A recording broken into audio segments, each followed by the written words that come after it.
샹들리에가 수천 개의 작은 태양처럼 머리 위에서 반짝이며 1815년 사교 시즌이 한창인 해링턴 하우스의 무도회장을 황금 빛으로 물들였고, 그곳에서는 런던 사교계의 정수들이 춤을 추며 몸치장을 하고 있었다. 엘리자 쏨필드 양은 벽에 기댄 채 미동도 없이 서 있었다. 그녀의 26년 세월이 그녀를 무겁게 짓누르는 듯 했고, 저녁 내내 점점 더 무감각해지는 손가락으로 텅 빈 댄스 카드를 꽉 쥐고 있었다. 그녀의 짙은 남색 드레스는 어린 데뷔탕트들을 장식한 파스텔 톤의 실크와 세틴에 비해 실용적이고 수수하여 마치 운명과 공모하여 그녀를 보이지 않게 하려는 듯 그림자 속으로 사라지는 듯했다. 그녀는 춤 신청을 기대하지 않았고, 이러한 정교한 사교 의식의 참여자보다는 벽을 지키는 신세이자 관찰자라는 자신의 역할을 받아들인 지 오래였지만, 이렇게 단련된 체념조차도 다음에 닥칠 일로부터 그녀를 보호해주지는 못했다.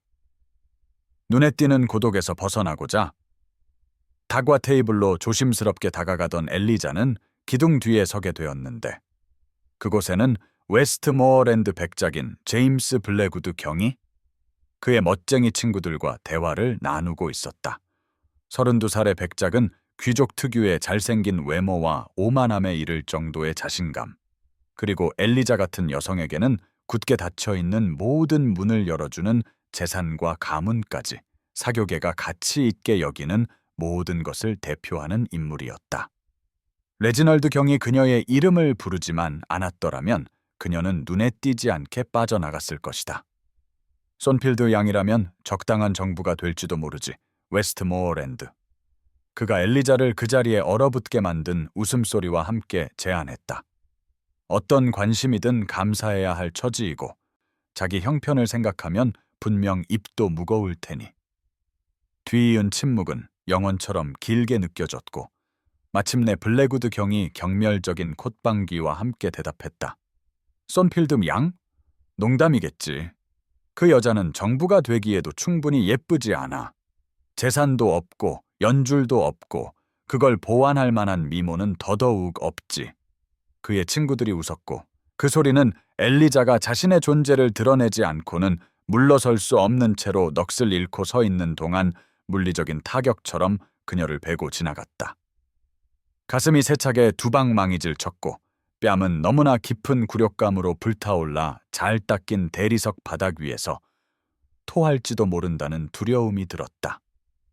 그들 주위에서는 무도회가 화려하게 계속되었고, 고운 옷을 입은 숙녀들이 빙빙 돌고, 신사들은 특권적인 지위가 주는 자신감을 뽐내며 걷고 있었으며, 공기는 값비싼 향수와 사회적 기대의 무게로 가득했다. 이윽고 남자들은 볼품없는 쏨필드 양이 가장 타락한 형태의 남성적 관심조차 받을 가치가 있다는 것이 얼마나 우스꽝스러운지에 대해 여전히 낄낄거리며 자리를 떴다. 그제야 엘리자는 오직 의지력만으로 등을 곧게 펴며 떨리는 숨을 내쉬었다. 그녀는 평생을 무시당하며 살아왔고, 그녀의 지성은 묵살되었으며, 그녀의 가치는 인격과 지성보다 미모와 재산을 중시하는 사회에 의해 측정되고 부족하다는 판정을 받았다. 하지만 왠지 모르게 이번의 잔인함은 더 깊이 파고들었는데, 아마도 그녀가 남몰래 멀리서 블랙우드 경을 흠모하며 교육받았다고 알려진 남자라면 피상적인 것 너머를 볼 수 있을 것이라고 어리석게 상상했기 때문일 것이다. 자신이 얼마나 틀렸던가, 얼마나 철저하고 파괴적으로 틀렸던가. 지금이 바로 우리 채널을 구독할 최고의 순간입니다. 구독자 한 명 한 명이 우리를 1000명에 더 가깝게 만들어주며 이 이야기를 살아있게 하고 여러분께 계속 전할 수 있도록 도와줍니다. 이 영상을 즐기셨다면 좋아요를 누르고 어디에서 보고 계신지 댓글로 알려주세요. 이 이야기들이 전 세계로 퍼져나가는 것을 보는 것은 언제나 놀랍습니다. 이제 계속 이어가겠습니다. 해링턴 무도회가 있은 지 3주 후, 런던의 번화에서 멀리 떨어진 좁은 거리에 자리 잡은 소박한 가게인 홀리스터와 아들들. 서점의 창문에는 비가 부딪히며 가죽 장정, 종이, 먼지 냄새가 공기 중에 뒤섞인 평온한 실내 분위기와 어울리는 차분한 리듬을 만들어내고 있었다. 엘리자 손필드는 빽빽한 책장들 사이에서 피난처를 찾았고 스웨덴의 박물학자 린네의 희귀한 식물 삽화 책 페이지를 경건하게 더듬으며 블랙우드 경의 잔인한 무시를 엿들은 이후로 자신을 괴롭혔던 굴욕을 잠시 잊고 있었다. 이 작은 서점은 오랫동안 그녀의 안식처였으며 그녀의 신분의 여성에게는 부적절하다고 사회가 여기지만 충혈된 눈과 학자적 기질을 가진 홀리스터 씨가 늘 그녀에게 탐구하도록 격려했던 사상과 지식 사이에서 그녀의 마음이 자유롭게 방황할 수 있는 곳이었다. 평화로운 정적은 갑자기 가게 종이 딸랑거리는 소리와 함께 문이 열리며 들어온 축축한 공기 한 줄기에 의해 깨졌고 키가 큰 인물이 안으로 들어와 조급한 몸짓으로 외투의 빗물을 털어냈다. 엘리자는 잠시 고개를 들었다가 웨스트모어랜드 백작인 제임스 블랙우드 경 자신이 그녀의 선격으로 들어서는 것을 알아보고는 얼어붙었고 심장이 갑자기 뛰기 시작했다. 그의 존재는 먼지 쌓인 고서들과 소박한 주변 환경 속에서 어울리지 않았다. 그 역시 가게에 다른 손님이 있다는 것, 특히 과학 서적 코너를 차지하고 있는 손님이 있다는 것엔 놀란 듯 했지만 그들의 눈이 잠시 마주쳤을 때 그녀를 알아보는 기색은 보이지 않았고 그녀는 서둘러 다시 책으로 시선을 내리며 그가 자신을 이곳의 맥락에서 알아보지 못하기를 기도했다. 그녀는 자신의 구역으로 다가오는 그의 발소리를 들으며 두려움으로 몸이 굳었지만 그가 말을 걸었을 때 그의 목소리에는 무도회에서 기억하던 경멸적인 오만함이 전혀 담겨 있지 않았다. 린네의 책을 발견하셨군요. 그가 그녀의 책을 가리키며 말했다. 그의 식물 분류법은 자연과학의 혁명을 일으켰지만 저는 그의 삽화가 동시대 사람들 것보다 덜 정밀하다고 생각합니다. 그 말은 무지한 반응을 예상하며 무심코 던져진 것이었지만 수년간의 개인적인 공부가 엘리자의 방어에 나섰다. 사실 그녀가 익숙한 영역으로 들어서며 목소리에 힘을 실어 대답했다. 에렛과 바우어가 더 예술적인 표현을 했을지는 몰라도 린네는 적절한 분류의 필수적인 구조적 세부 사항을 포착했습니다. 특히 많은 사람들이 대중에게 공개하기에는 너무 논란이 많다고 여겼던 식물의 생식 기관에 대한 그의 연구에서 말이죠. 블랙우드 경은 숨김없는 놀라움으로 그녀를 쳐다보더니 그녀가 펼쳐놓은 페이지를 자세히 보기 위해 더 가까이 몸을 숙였다. 에렛과 바우어를 아십니까? 그의 어조에는 거만함 대신 진정한 관심이 담겨 있었고 엘리자는 그의 이어지는 질문에 점점 더 생기 있게 대답하며 다양한 식물 화가들의 장점과 그들 작품 뒤에 숨겨진 과학적 원리에 대해 토론하면서 그녀의 지식이 자유롭게 흘러나왔다. 거의 30분 동안 그들은 사상의 세계에서 동등한 존재로 대화를 나누었고 자신의 주제에 대한 열정이 사회적 불안감을 극복하면서 그녀의 평소 수줍음은 잊혀졌다. 그녀의 회색 눈은 지성으로 빛났고 손은 수술 구조와 분류학적 범주에 대한 특정 요점을 강조하기 위해 표현력 있게 움직였다. 홀리스터 씨가 카운터 뒤에서 정중하게 헛기침을 했을 때야 비로소 현실이 끼어들었고 엘리자는 갑자기 그들의 긴 대화가 사회에 얼마나 부적절하게 보일지를 깨달았다. 바로 그 순간 그녀는 블랙우드 경의 눈에 깨달음이 떠오르는 것을 보았다. 그의 표정은 지적인 교감에서 충격으로 변하며 마침내 그녀가 자신이 그토록 잔인하게 조롱했던 노처녀라는 것을 알아차렸다. 황급히 변명을 중걸거리며 엘리자는 시오를 챙겨 빗속으로 도망쳤고 가게 종이 그녀의 뒤에서 요란하게 울렸다. 그녀는 빌린 린네의 책뿐만 아니라 그가 오늘까지 발견하려 애쓰지 않았던 그녀의 정신이 담긴 실질적인 증거인 세심한 식물 연구로 가득 찬 자신의 가죽 장정 스케치북을 남겨둔 채였다. 자정이 다가오자 제임스 블랙우드 경의 서재 벽난로에서는 장작이 타닥거리며 우아한 가구들 위로 춤추는 그림자를 드리웠고 그의 런던 타운하우스 창문에는 오후의 폭우를 연상시키는 비가 계속해서 세차게 내리쳤다. 그의 앞 마호가니 책상에는 반쯤 비운 브랜디 잔이 방치된 채 놓여 있었고, 그는 홀리스터 서점에서 가져온 가죽 장정 스케치북의 페이지를 조심스럽게 넘기고 있었다. 그의 초기 호기심은 새로운 삽화가 드러날 때마다 진정한 놀라움으로 바뀌었다. 식물 그림들은 경이로웠고, 그의 방대한 서재에 있는 많은 출판된 작품들과 필적하거나 심지어 능가하는 정밀함과 예술적 감각으로 그려져 있었다. 섬세한 선들은 잎의 미묘한 잎맥, 수술과 암술의 복잡한 구조를 포착했고, 작고 단정한 필체로 쓰인 주석들은 서식지, 성장 패턴, 약효에 대한 관찰을 상세히 기술하여 단순한 예술적 기술뿐만 아니라 수년간의 헌신적인 연구에서만 나올 수 있는 과학적 이해를 드러냈다. 그의 시종이 불을 지피러 들어오자 제임스는 그를 가까이 오라고 손짓하였다. 로버트, 손필드 가문의 사정에 대해 아는 것이 있나? 그가 특히 인상적인 난초종의 그림을 여전히 살펴보며 물었다.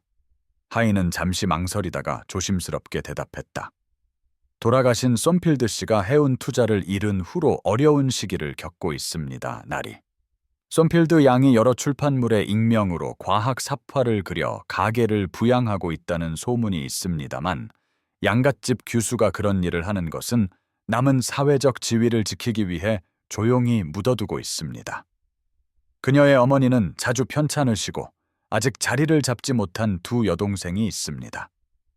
제임스는 해링턴 무도회에서 자신이 내뱉었던 냉혹한 말을 떠올리며 가슴에 불편한 압박감을 느꼈다.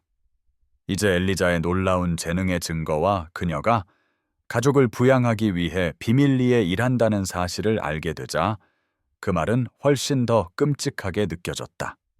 이윽고 그는 잠자리에 들었지만 브랜디는 그의 커져가는 불편함을 조금도 덜어주지 못했고 잠은 위안을 주지 못했다. 그는 자신이 그토록 잔인하게 무시했던 볼품없고 눈에 띄지 않는 벽의 꽃이 아닌 서점에서의 생기 넘치고 열정적인 여성으로서의 손필드 양의 꿈을 생생하게 꾸었다. 꿈속에서 그녀는 분노가 아닌 조용한 실망감으로 그를 바라보았다. 그녀의 회색 눈은 그의 모든 우월감의 허세를 꿰뚫어 보고 그의 공들여 가꾼 외면 아래에 얕고 편협한 핵심을 들여다보았다. 어떤 사교계 미인도 이 꿈속 엘리자의 조용한 인물 평가만큼 그의 자존심에 깊은 상처를 준 적이 없었다. 그녀의 시선은 자기, 재산, 사회적 지위를 벗겨내고 인간으로서 근본적으로 부족하다는 것을 발견했다. 동틀녘 빛이 커튼을 통해 스며들자 그는 잠에서 확 깨어났고 시트는 그의 몸 주위에 뒤엉켜 있었다. 그녀의 상상 속 실망감은 그의 경험 속 어떤 실제 상호작용보다도 더 강렬하게 그의 마음속에서 여전히 불타오르고 있었다. 로버츠를 부르는 벨을 울리며 그는 즉시 옷을 준비해달라고 요청했고 침대 옆 탁자에 여전히 놓여있는 스케치북을 흘긋 보며 이미 결심을 굳혔다. 옷을 입으며 거울에 비친 그의 모습은 눈 밑에 평소와 다른 그림자를 드러내며 그의 평소 흠잡을 데 없는 외모가 뒤숭숭한 밤잠을 잤음을 배신하고 있었지만 그는 거의 알아채지 못했다. 그의 생각은 손필드 양의 소유물을 돌려주고 어떻게든 자신의 용서받을 수 없는 행동에 대해 사죄해야 한다는 필요성으로 가득 차 있었다. 마차가 준비되자 제임스는 계속되는 비로부터 스케치북을 보호하기 위해 방수포에 조심스럽게 쌌다. 그의 손가락은 단순한 비범한 재능뿐만 아니라 한 가족 전체의 재정적 구원을 상징할지도 모르는 다른 가죽 표지 위에서 머물렀다. 그날 아침 타운하우스의 계단을 내려온 남자는 전날 서점에 들어섰던 남자와는 근본적으로 달라져 있었다. 그의 이전의 경멸적인 오만함은 자신의 중대한 오판에 대한 불편한 인식과 지적인 열정으로 빛나는 그 회색 눈을 다시 한번 보고 싶다는 이상하고 강렬한 필요성으로 대체되어 있었다. 손필드 코티지는 런던의 유행에 뒤떨어진 북쪽 가장자리에 자리 잡고 있었는데 그곳은 도시가 점차 시골에 자리를 내어주는 곳이었다.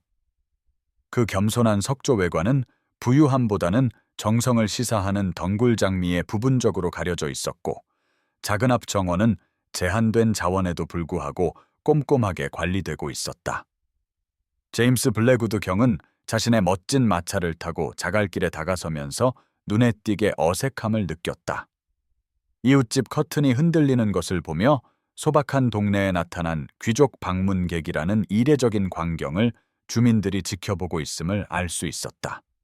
그의 도착은 손필드 집안에 즉각적인 소동을 일으켰다. 그의 노크에 응답한 하녀는 그의 자귀에 너무 당황한 나머지 그의 명함을 받는 것을 거의 잊을 뻔하다가 서둘러 사라졌고, 그는 작지만 깔끔한 현관에 어색하게 서 있어야 했다.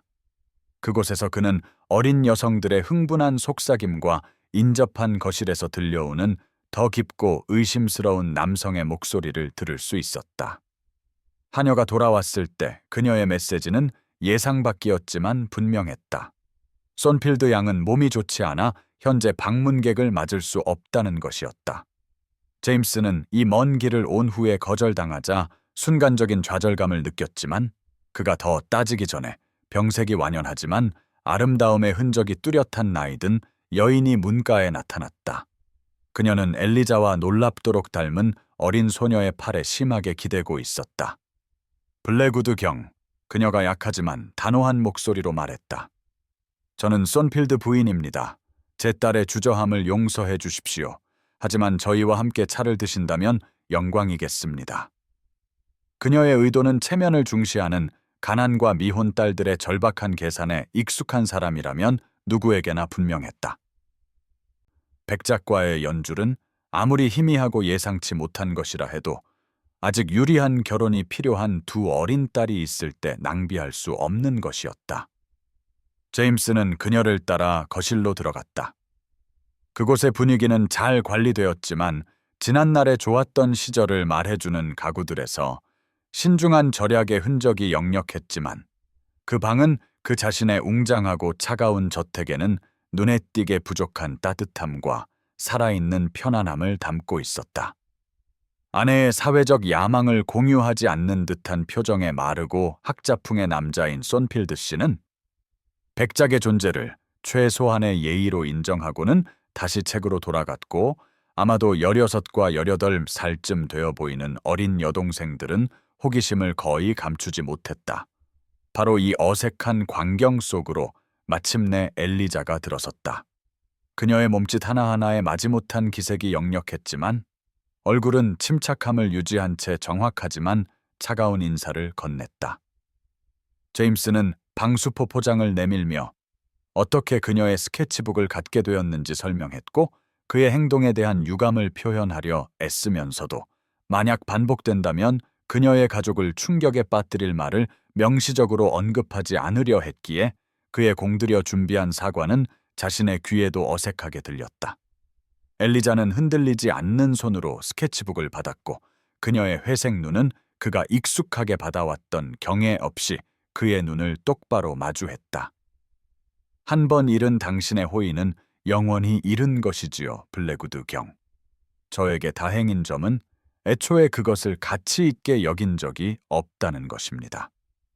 그녀가 말했고, 그녀의 조용한 위엄은 어떤 분노의 폭발보다도 더 파괴적이었다.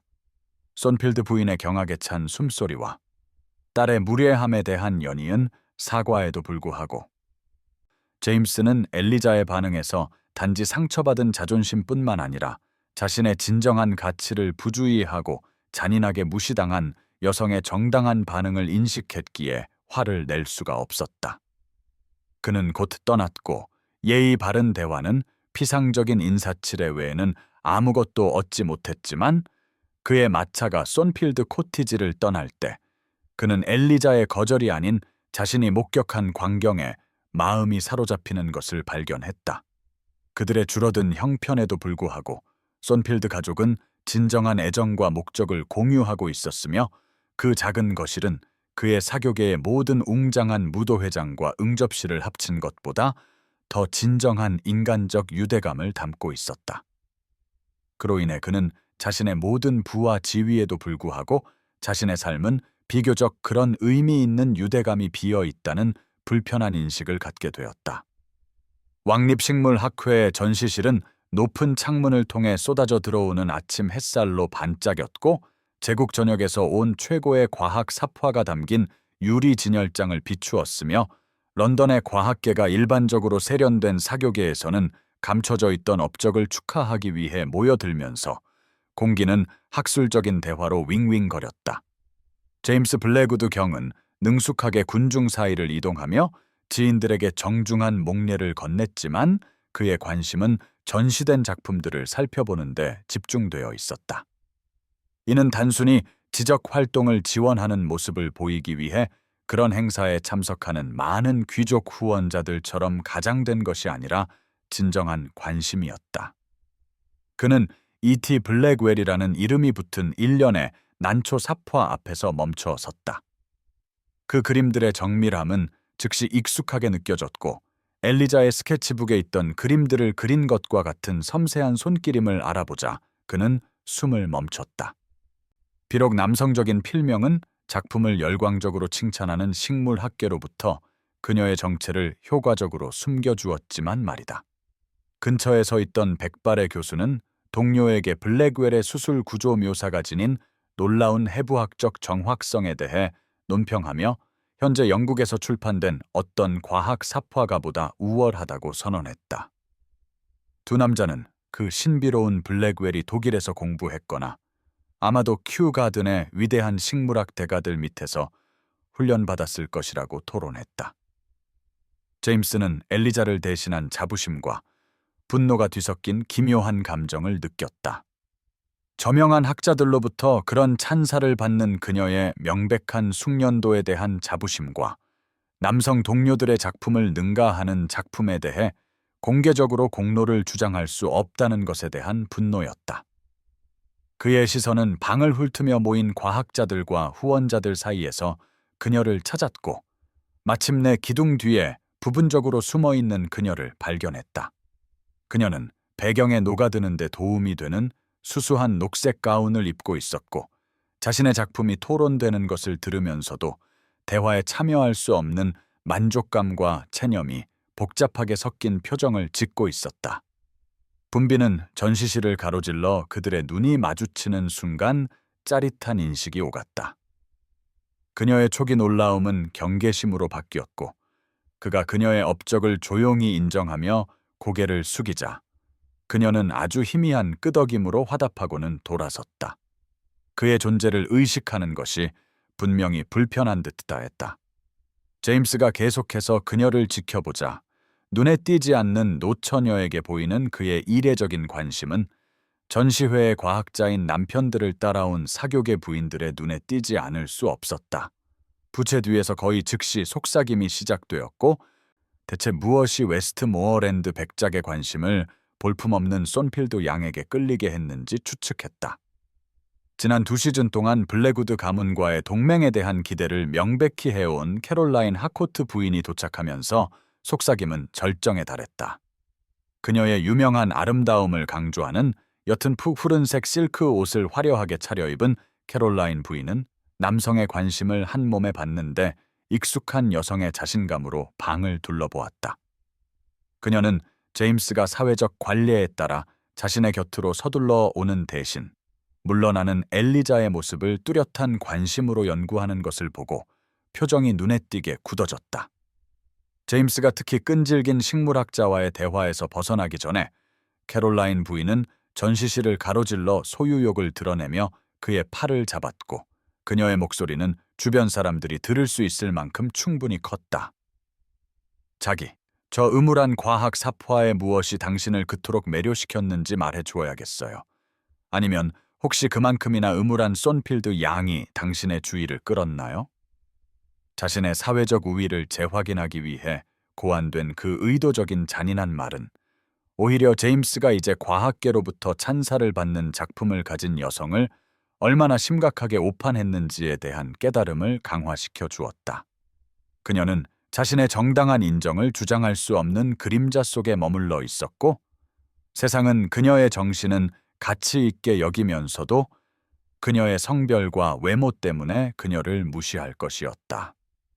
엘리자의 진정한 성취와 캐롤라인 부인의 얕은 사회적 책략 사이의 대조는 그 어느 때보다 명확했다. 그러나 그가 자신의 약혼 예정자의 눈에서 계산적인 빛을 보았을 때 그는 외부의 압력이 쉽게 극복되지 않을 것임을 이해했다. 블랙우드 경이 특이한 과학적 성향을 가진 볼품없고 나이든 노처녀에게 기묘한 관심을 보이기 시작했다는 속삭임은 이미 사교계를 통해 퍼져나가고 있었다. 허트퍼드 공작 부인의 가든 파티는 완벽한 초여름 하늘 아래 펼쳐졌고 허트퍼드 하우스의 드넓은 정원은 꽃피는 관목과 흠잡을 데 없는 잔디밭의 낙원으로 변모했다. 그곳에서 런던의 상류층은 귀족적인 취향과 부를 과시하기 위해 길들여진 자연 속에서 어울렸다. 장식용 나무에서는 새들이 노래했고 파스텔 톤 실크 옷을 입은 숙녀들과 여름용 프로코트를 입은 신사들은 자갈길을 따라 산책하며 그들의 대화는 테라스에 자리 잡은 현악 사중주단의 음악 아래 부드러운 웅성거림을 만들어냈다. 제임스 블랙우드 경은 유행에 맞게 늦게 도착했고 그의 등장은 늘 그렇듯 여성들의 관심으로 술렁였지만 그의 시선은 그가 그런 모임에서 보통 가장 하는 지루한 무관심이 아닌 목적을 가지고 모인 손님들을 훑었다. 그는 주된 무리에서 떨어져 서서 뚜렷한 식물학적 관심으로 공작 부인의 자랑스러운 장미 정원을 살피고 있는 엘리자 손필드를 찾아냈다. 그녀의 단순한 크림색 모슬린 가운과 밀짚 모자는 더 화려하게 차려입은 참석자들 사이에서 그녀를 거의 보이지 않게 만들었다. 그는 의도적으로 그녀의 방향으로 움직이며 적임에 딸을 둔 열성적인 어머니들의 여러 차례 가로막으려는 시도를 해치고 마침내 향기로운 꽃들 사이 엿보는 눈과 귀를 피해 전략적으로 자리 잡은 엘리자의 곁에 도착했다. 손필드 양, 그는 그의 시선의 강렬함과는 어울리지 않는 격식 있는 절로 그녀를 맞이했다. 여기서 당신을 뵙기를 바랐습니다. 엘리자는 차가운 예의로 그를 인정했고 그녀의 장갑 낀 손가락은 마치 접촉을 통해 힘을 얻으려는 듯 옅은 분홍색 장미를 스쳤다. 블랙우드 경, 당신이 이전에 제 매력에 대해 내렸던 평가를 고려할 때 당신의 계속되는 관심에 놀랐음을 인정합니다. 제임스는 자신의 잔인한 말을 언급하자 움찔했지만 잠 못 이루는 밤 동안 연습했던 말을 계속했다. 당신이 E.T. 블랙웰이라는 것을 알고 있습니다. 그가 조용히 말하며 그녀의 눈이 경악으로 커지는 것을 지켜보았다. 왕립식물학회 전시회에서의 당신의 작품은 당신의 진짜 이름으로 인정받을 자격이 있는 비범한 재능을 보여줍니다. 저는 당신이 가족의 안정이나 사회적 지위를 위협하지 않고 마땅히 받아야 할 찬사를 주장할 수 있도록 후원을 제안하고 싶습니다. 손필드 양. 엘리자는 그를 쳐다보았고 그녀의 초기 충격은 그가 완전히 해독할 수 없는 복잡한 감정으로 바뀌었다. 저는 당신의 자선도 보호도 필요치 않습니다. 블랙우드 경. 그녀가 마침내 대답했지만 그녀의 목소리는 이전보다 덜 차가웠다. 하지만 그것은 남성 동료들의 작품을 능가하는 작업에 대한 정당한 공로를 당신에게서 빼앗는 것입니다. 그의 좌절감이 드러나며 반박했다. 큐가든의 식물학자들이 당신의 난초 구조 삽화가 지난 10년간의 어떤 출판물보다도 자신들의 이해를 증진시켰다고 주장하는 것을 들었습니다. 그는 칭찬에 그녀의 뺨이 붉어지는 것을 지켜보았다. 서점에서 보았던 열정적인 학자의 모습이 그녀의 경계심 가득한 외면 아래에서 순간적으로 드러났다. 그들의 대화는 유행하는 금발 미모를 강조하는 산호색 분홍색 옷을 화려하게 차려입은 캐롤라인 하코트 부인에 의해 의도적으로 방해받았다. 제임스, 자기, 공작 부인께서 당신을 찾으셔요. 그녀가 엘리자를 완전히 무시하며 그의 팔에 소유욕을 드러내는 손을 얹으며 말했다. 가을 사냥 계획에 대해 꼭 말씀드려야 해요. 그녀의 등장은 그들의 사적인 논의를 효과적으로 끝냈고 제임스는 캐롤라인 부인의 단호한 조종에 이끌려가면서 정중한 변명을 해야 했다.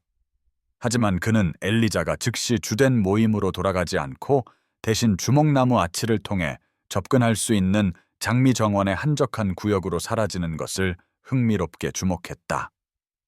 공작 부인과의 대화를 예의가 허락하는 한 빨리 마친 후 제임스는 다시 한번 엘리자를 찾았고 결국 같은 길을 따라 주목나무 아치를 통과했다.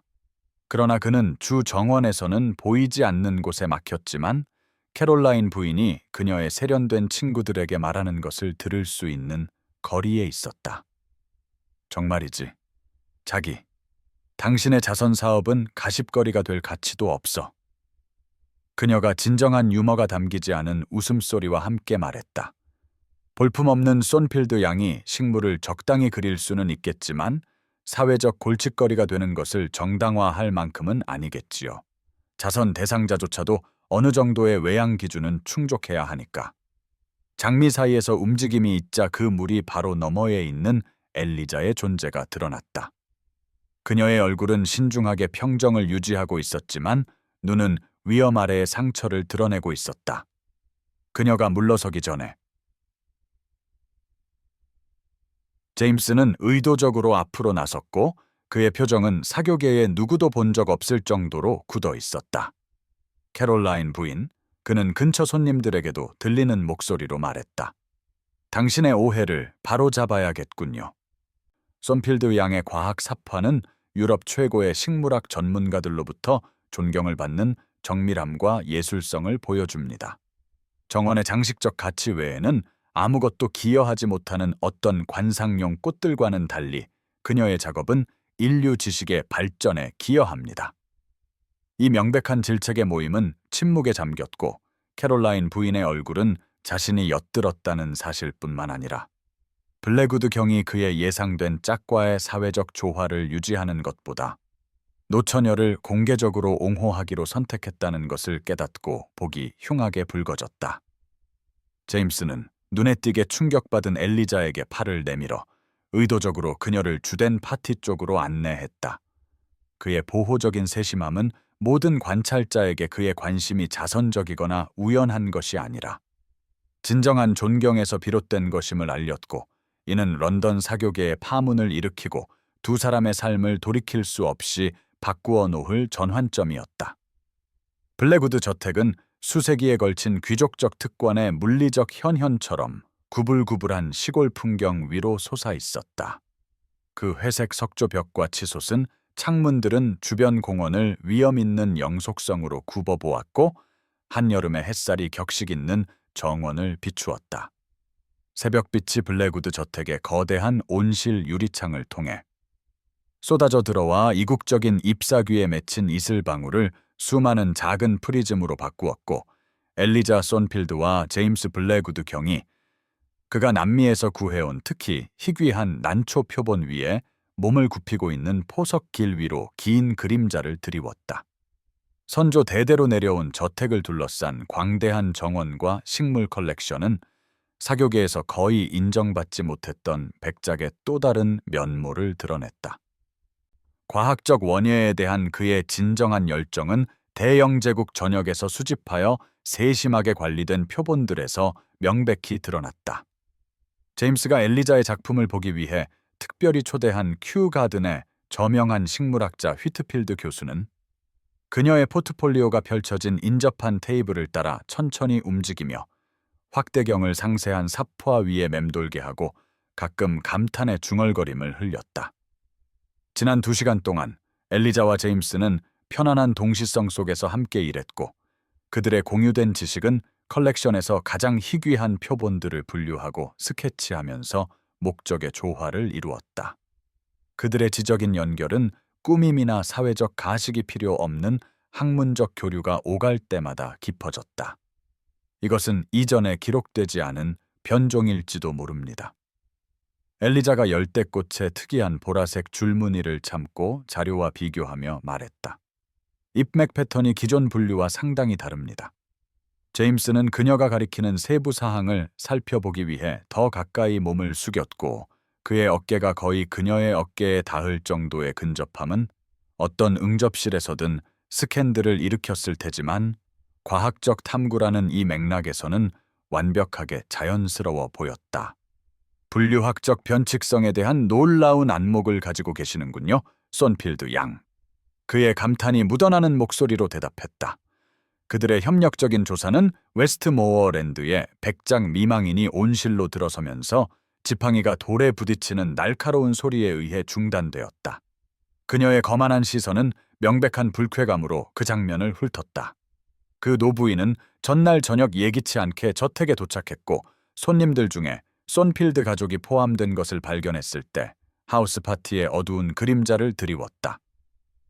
키를 최대한 꼿꼿이 세운 백작 부인은 거의 숨기지 않는 경멸감으로 엘리자에게 말했다. 손필드 양, 당신 가족이 당신의 부재를 궁금해하고 있을 거라 믿습니다. 아마도 과학적 추구는 더 적절한 여성적인 일들을 위해 잠시 제쳐두는 것이 좋겠군요. 제임스는 즉시 몸을 바로 세웠고 그의 자세에서 긴장이 역력했다. 하지만 그가 말하기 전에 엘리자가 차분한 위엄으로 대답했다. 당신의 온실 컬렉션은 정말로 탁월합니다, 웨스트모어랜드 부인. 당신께서 키우신 이 카틀레아 품종은 영국 환경에 놀라운 적응력을 보여주며 숙련된 재배 기술을 나타냅니다. 백작 부인은 이 예상치 못한 반응에 놀라 깜짝 놀랐고 엘리자는 근처의 다른 표본으로 이동하며 계속했다. 그리고 이 희귀한 덴드로비움은 습도와 빛에 특별한 주의가 필요했을 겁니다. 수정 방법이 꽤 성공적인 것 같군요. 천천히 돌아서며 엘리자는 여러 다른 표본들을 가리키며 진정한 전문성의 자신감으로 그들의 기원과 특별한 요구사항을 정확하게 식별했다. 그녀의 지식은 해고를 의도했던 것을 예상치 못한 식물학 상담으로 바꾸어 놓았다.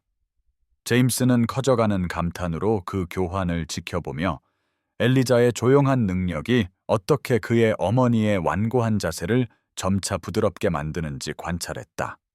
노부인의 마지못한 존경심은 그녀가 결국 자신의 개인 컬렉션에 있는 특정 어려움을 겪는 식물에 대해 구체적인 질문을 하기 시작했을 때 명백해졌다. 휘트필드 교수는 엘리자의 포트폴리오를 경건하게 손에 쥐고 다가와 그들의 대화를 방해했다.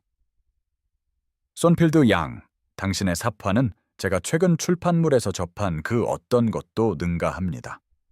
왕립학회는 미발견된 식물군을 기록하기 위해 내년 봄 아마존 분지로의 탐험을 조직하고 있습니다. 우리는 최고 수준의 과학 사포화가가 필요합니다. 이 자리를 당신에게 공식적으로 제안하고 싶습니다. 엘리자는 얼어붙었고 그녀의 얼굴에는 의심할 여지 없이 일생일대의 기회, 즉 과학계에서 합법적인 인정을 받고 소수의 유럽인만이 기록했던 식물 표본에 접할 기회를 제안받은 것에 대한 놀라운 불신이 비쳤다. 제임스는 그 의미가 명확해지면서 상반된 감정이 그녀의 얼굴을 스쳐 지나가는 것을 지켜보았다. 그런 탐험은 최소한 1년 동안 영국을 떠나고 가족에 대한 책임을 버리고 전통적인 여성 행동의 경계를 완전히 넘어서는 것을 의미했다.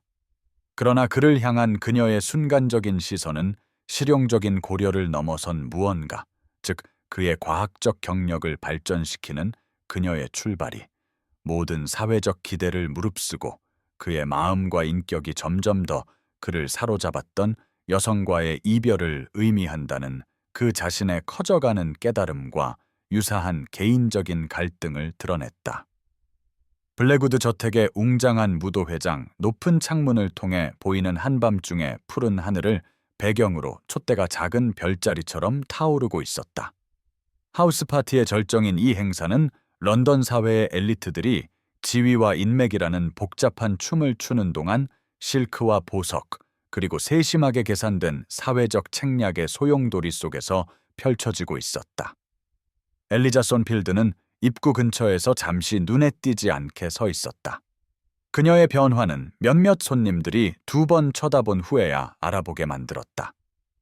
수수하고 실용적인 드레스를 입고 도착했던 여인이 이제는 제임스가 식물 목록에 기여한 공로를 인정하는 간단한 메모와 함께 그녀의 방으로 보낸 반짝이는 에메랄드 실크 드레스를 입고 나타났기 때문이었다.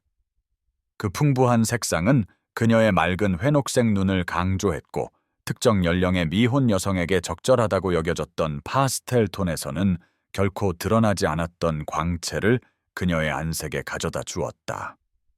한편 그녀의 평소 엄격한 스타일보다 더 정교하게 손질된 밤색 머리는 그녀의 이목구비를 부드럽게 하고 이전에 간과되었던 조용한 아름다움을 드러냈다.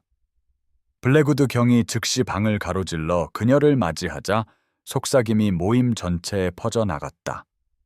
가장 뛰어난 사교계 미인들도 불러일으키지 못했던 방식으로 그의 표정이 눈에 띄게 따뜻해졌기 때문이었다.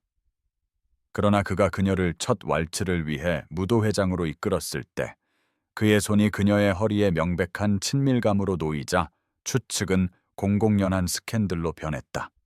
제임스로부터 그런 권한을 받지 않았음에도 행사의 사실상 여주인 행세를 해온 캐롤라인 하코트 부인은 이 전개를 계산적인 분노로 지켜보았다.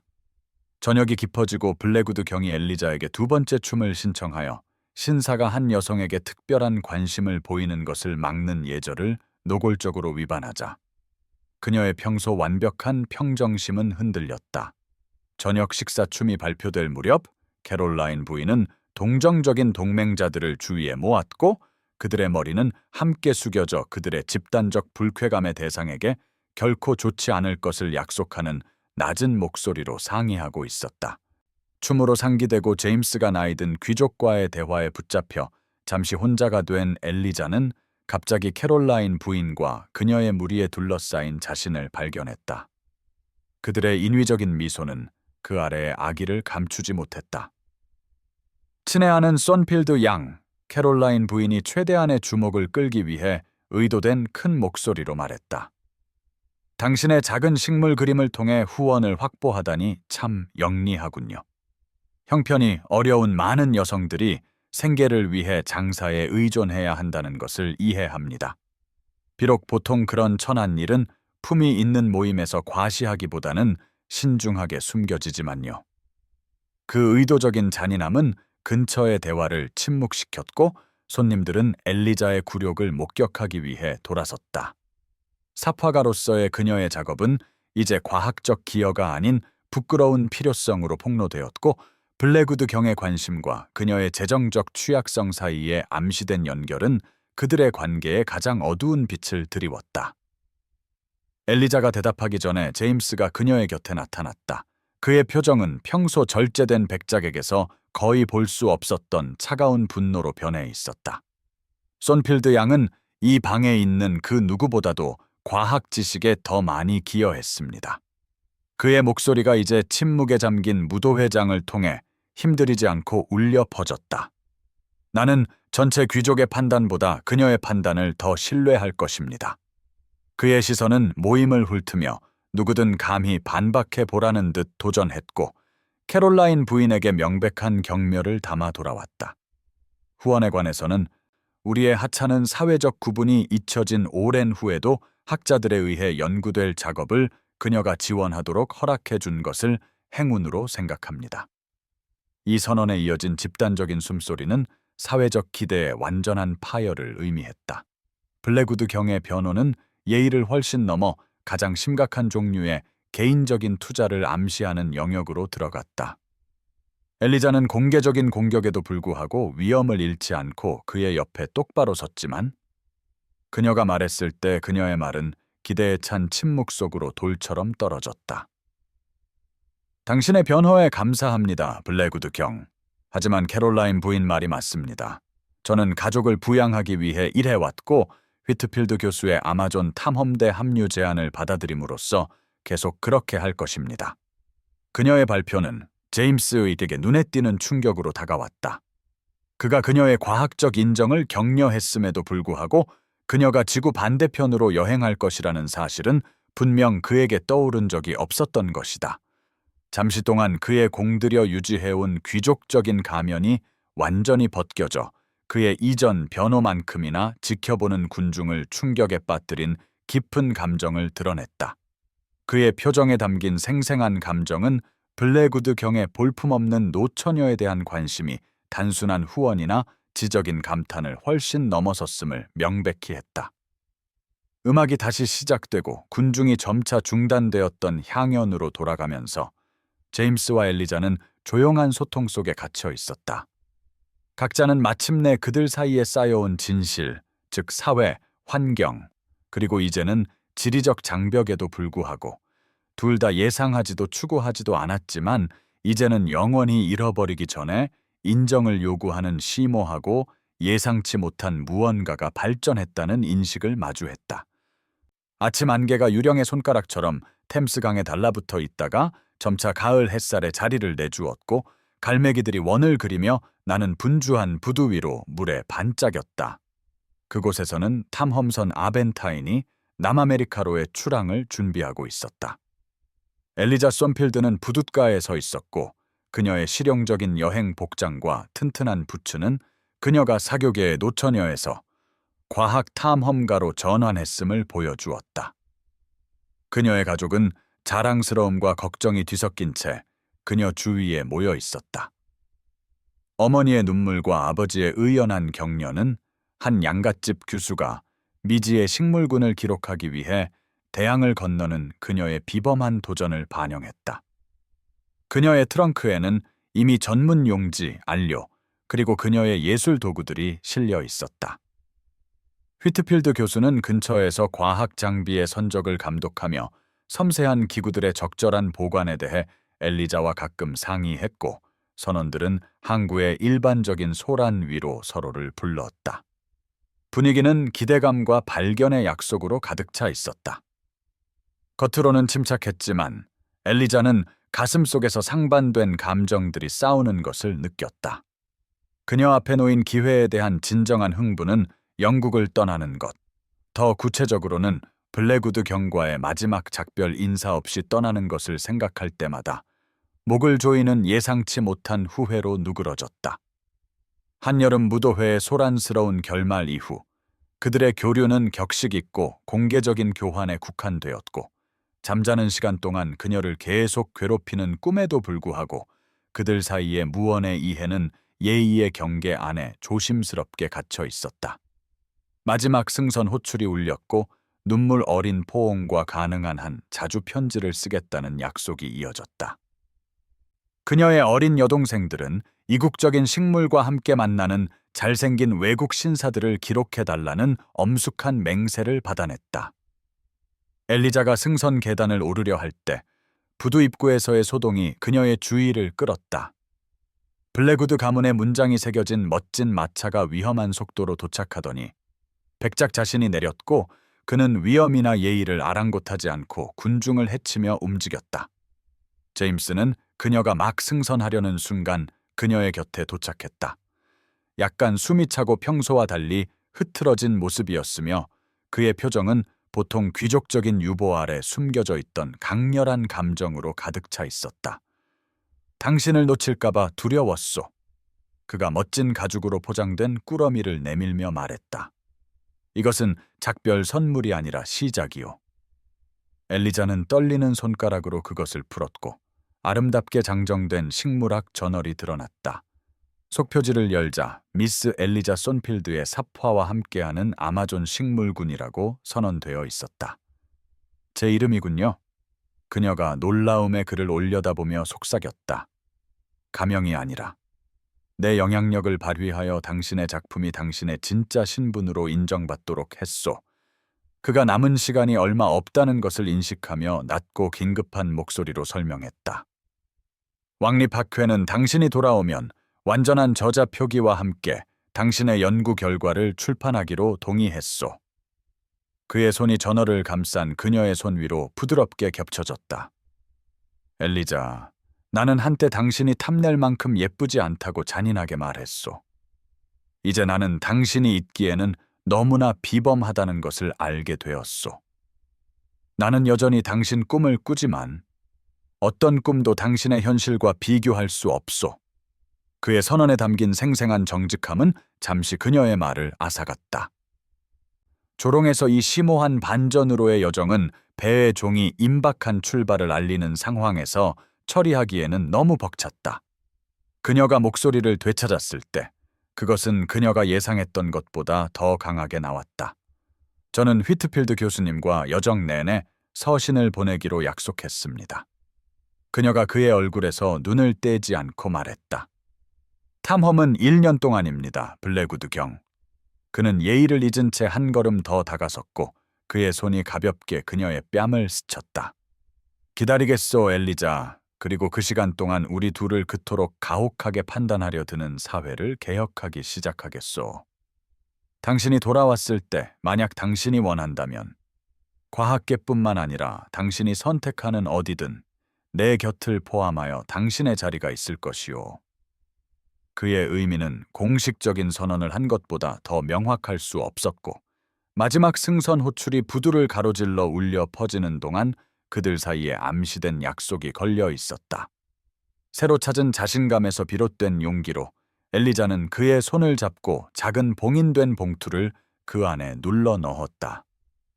제가 없을 때를 위한 저 자신의 꿈입니다. 그녀가 속삭이고는 돌아보지 않고 꾸준한 걸음으로 승선 계단을 올랐다. 갑판에 도착해서야 돌아보았다. 배의 난간에서 그녀는 부둣가에 미동도 없이 서 있는 제임스를 보았다. 그의 키 큰 모습은 배가 천천히 부두에서 멀어지면서 그 자리에 남아 있었고 거리가 멀어짐에 따라 점차 작아졌지만 배가 강이 구비를 돌 때까지 그녀의 시야에 고정되어 있었다. 나중에 런던이 멀리 사라지고 아벤타인이 공해를 향해 나아갈 때 엘리자는 선원들과 동료 과학자들의 호기심 어린 눈을 피해 갑판의 한적한 곳을 찾았다. 스케치북의 새 페이지를 펼치고 그녀는 예상했던 식물 표본이 아니라 기억을 더듬어 블랙우드 경의 얼굴 특징을 그리기 시작했다. 그의 시선의 강렬함과 미소의 곡선을 그녀가 과학 삽화에 쏟는 것과 같은 정밀함으로 포착했다. 그녀의 숙련된 손가락 아래에서 나타나는 초상화는 그의 외모뿐만 아니라 귀족적인 외면 너머에 있는 그녀가 알게 된 그의 본질, 즉 지식에 대한 진정한 열정, 자신의 실수를 인정하는 예상치 못한 겸손, 조롱을 심오한 존경으로, 그리고 마침내 사랑으로 변화시킨 성장 능력을 반영했다. 그녀는 한때 꿈이 결코 현실이 될 수 없다고 믿었지만 존경받는 과학 삽화가로서의 그녀의 위치에서부터 웨스트모어랜드 백작이 이제 그녀가 그를 꿈꾸듯 그녀를 꿈꾼다는 믿을 수 없는 진실에 이르기까지 그녀의 현재 상황은 이전의 모든 한계를 거부했다. 배가 먼 수평선과 아직 알려지지 않은 발견을 향해 항해하는 동안 엘리자는 그림의 마지막 선을 그리며 그 아래에 오직 자신만을 위한 말을 새겼다. 때로는 가장 잔인한 조롱이 가장 예상치 못한 기쁨으로 이어진다. 그 생각은 영국이 그녀의 뒤로 사라질 때 그녀를 지탱해 주었다.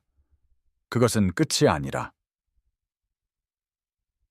그녀가 과거에 간과되었던 노처녀가 아닌 과학적 인정, 개인적 성취, 그리고 사회가 그들 사이에 세웠던 모든 장벽을 초월한 사랑을 받을 자격이 있는 그녀가 발견한 자기 자신으로 돌아오게 할 여정의 시작이었다.